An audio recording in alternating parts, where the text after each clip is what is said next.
Yo, what's going on, people? It's your boy Crypto Blood, and today, we're gonna talk about two things I had on my mind.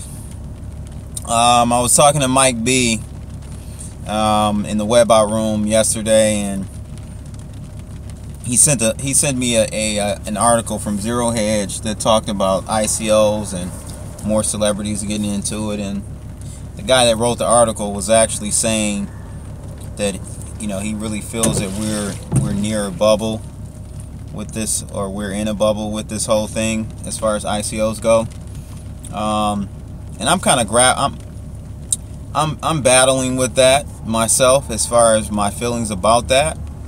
But this year ICOs have raised nearly, or just over, $1.3 billion this year alone, which is amazing, seeing how little was raised in comparison last year, 2016.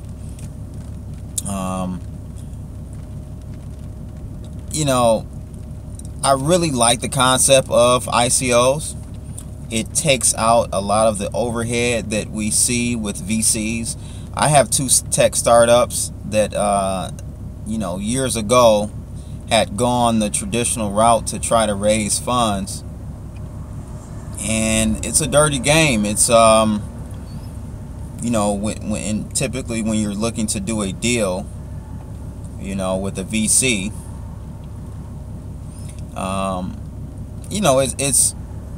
it's on their terms most of the time. The term sheet is what is kind of an outline of what will be kind of given up for equity, for the money. You'll give up equity. Sometimes the term sheets will have clauses about the VCs being able to have a seat on the board, make decisions, even if they're not 50% or 51% stakeholders in the company. It's just so many loopholes, and it gets very complicated. It gets costly. Lawyers get involved. We'll have our lawyer, and then they'll have their lawyer, and they'll look at, it's a lot of overhead with trying to raise money for tech startups, or even any type of startup. To be honest with you, it's very hard for you to raise money in that space. At least in the Midwest, it is. It was much easier for West Coast and East Coast and New York to get funds raised, but like in the Midwest, it's a nightmare. So having the ability to do an ICO really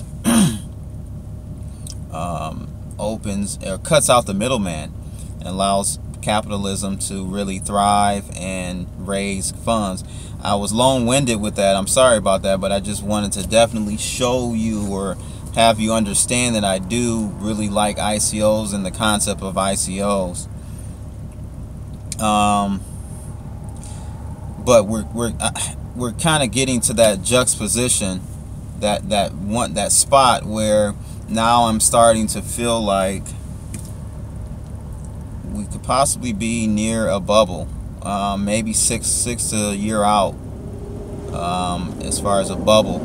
Mike B, I was talking to him, I told you guys that, and what he said was, I think there's a bubble in the amount of ICOs, but not in their pricing.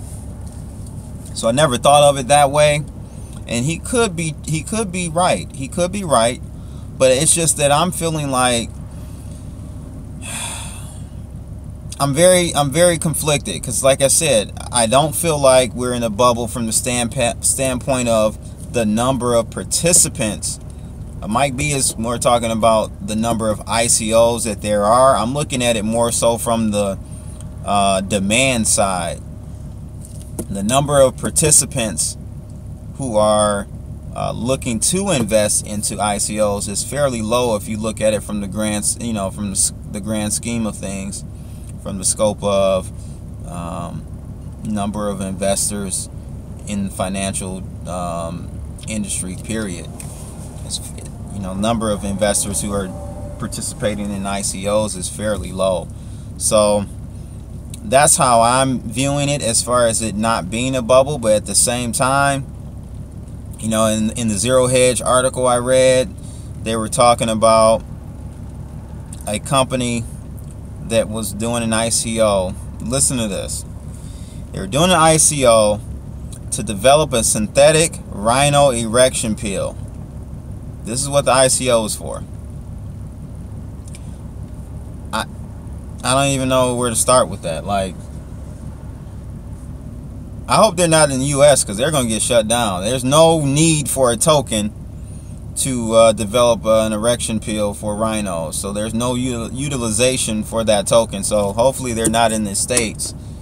But yeah, that's the type of stuff we're starting to see.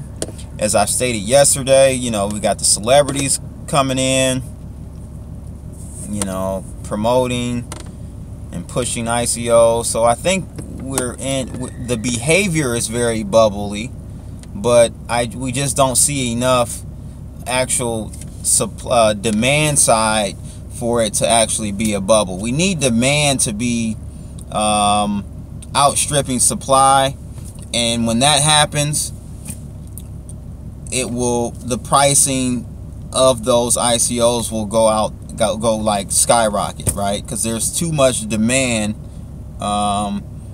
for a small supply. So once demand outstrips supply, then we'll be in a bubble. And I would say, you know, maybe in a year, I would say, you know, so I may start slowing down on the ICOs mid 2018, because I want to be well before it really starts to become a bubble. Once people start to see major ICOs fail post ICO, I think that's when you'll start seeing the wake-up calls. But again, even that won't do it. We need to see demand outpace supply, and once that happens, that's when your bubbles start to occur. So that's kind of my 2 satoshis on where we stand with the ICOs, and you know, so not a bubble just quite yet, but I'm definitely starting to put it's on my radar now to really start to keep a pulse on this game. So you know, we'll see. So the second thing, I was sitting back, you know, we've been watching the hurricane you know, situation come up the coast, or through the Florida Keys and past Cuba and stuff. And the other night, Clif tweeted out about a CME that occurred, X 9.2, which is fairly high, really high. Highest we've ever seen, I think, is the X26 or somewhere around there. So, but again, still, X 9.2 is very high for a CME, and has the. And I don't think it affected us as much as we possibly thought it would. But it just made me start to think about, you know, when I went and looked at the video, I was watching the hurricane updates on YouTube, and then I started watching the CME updates. It made me start to think, like, wow, you know, if this was real, how many of you have enough cash? Yes, fiat cash. Enough cash, enough food, enough water, and enough ammo and guns, weaponry. You need that. How many are really prepared? Because cryptocurrencies, along with your debit cards, you know, your digital money that you have, won't do it. You know, if we had an electrical blackout and everything was down for 3-4 months, your cryptos, your fiat, digital fiat dollars will not do you any justice, people. So just think about that. It made me really be retrospective, or think internally about my position. I mean, I do, I definitely have my wife and myself. We keep cash, a good amount of cash available, paper, physical cash. I don't even think gold is going to do you, precious metals are going to do you any good. And I know I'll get flack from the PMs on this, but the PM holders, but gold won't even do you any real good, because you have to remember, people, if we have a blackout, how many people will perceive gold to be that valuable? Your commoners. If most people don't have gold, why would they have an educated be able to give an educated assessment of the value of that ounce of gold or silver? They won't. They will have no clue. So trading stuff for silver and gold, I don't think would be effective. And I really think that you're going to have your own store of food, water, shelter, and cash, because people know what cash is. $100 bill, though we all know that is really worthless. It's just a piece of paper. It costs the same amount to make a dollar bill that it does a $100 bill. We know these things. However, in a state of crisis, a person will look at that $100 bill and be like, okay, I'll give you this, that, and X, Y, and Z, right? So I think having cash on hand is critical. Have lower, smaller denominations as well, but having cash, having food, water, and shelter are your primary. And really the last thing for me is having guns and ammo. I know, many of us aren't violent, and I'm not either. But we have to address the real issue here, and that is, when it comes down to survival, it's by any means. And so you'll have people that do have guns, that do have weaponry. Really, when things get desperate, they're gonna come kicking down your door.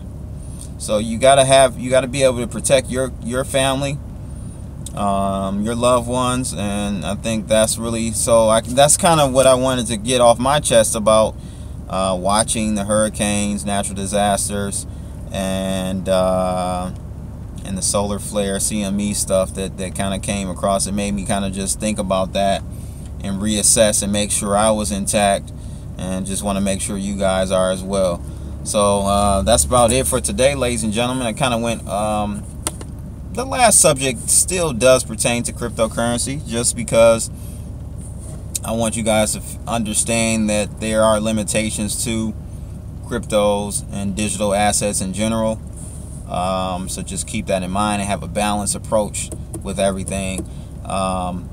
Make sure, if you like this video, click that thumbs up, and if you really like the videos that I put out, make sure you do subscribe to my channel. I'm just at 2,000 subscribers now, so growing pretty fast. I appreciate all the support from you guys, all the comments. I try to make sure that I do respond to everyone from those videos. Make sure you follow me on Steemit, Instagram, and Twitter. And last but not least, please join me and the whole crew, all the Webbot people in the Webbot chat room. I'll leave the link to that in the description of this video. That pretty much sums it up for today, ladies and gentlemen. It's your boy Crypto Blood. I'm out. Holla!